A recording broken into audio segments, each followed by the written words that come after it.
নমস্কার বন্ধুরা, চলে এলাম আজকেও একটা সুন্দর লং ভিডিও নিয়ে।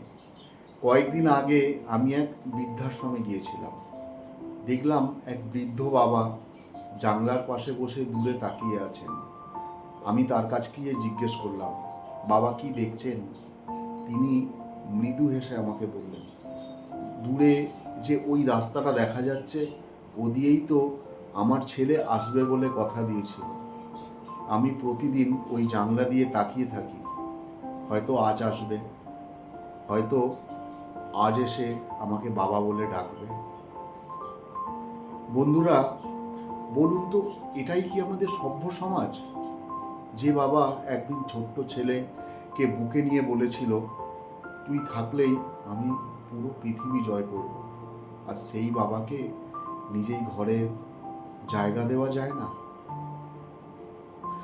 আরেক কোণে এক বৃদ্ধা মা বসেছিলেন।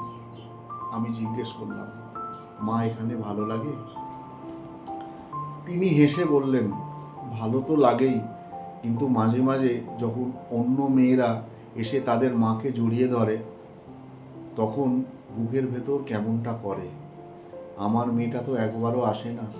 আমি কাঁদি, কিন্তু আমার এই কান্নাটা কেউ শোনে না। বন্ধুরা, মা বাবা কোনো বোঝা নয়, তারা আমাদের জীবনের আশীর্বাদ। তাদের খাবার খরচ, ওষুধের দাম, এই হিসেবটা আমরা করি, কিন্তু তারা যখন রাত জেগে আমাদের জন্য প্রার্থনা করেছেন, যখন নিজেরা খালি পেটে থেকে আমাদের মুখে ভাত তুলে দিয়েছেন, সেই ভালোবাসার হিসাবটা আমরা কখনো করি না। একদিন আসবে,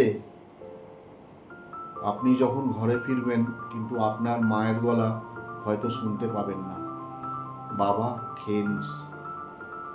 আপনার বাবার কাঁধ খুঁজে পাবেন না, যে কাঁধে মাথা রেখে একসময় দুঃখ গোলাতেন।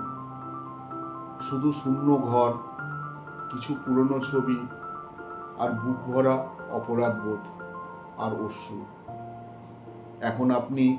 তখন আপনি কান্নায় ভেঙে পড়বেন। একবার যদি তোমাকে দেখতে পেতাম, আর একবার যদি তোমাকে বাবা বলে ডাকতে পারতাম, তখন আর কিছুই করার থাকবে না, আর কিছু বদলানোও যাবে না। তাই আজই মাকে বলুন, মা আমি তোমাকে খুব ভালোবাসি, তুমি আমার পৃথিবী। বাবাকে জড়িয়ে ধরুন, তুমি আমার সব থেকে বড় শক্তি, তুমি আমার বটগাছ। কারণ তাদের ছাড়া এই পৃথিবীটা একেবারে শূন্য। অনেক অনেক ধন্যবাদ, খুব ভালো থাকবেন।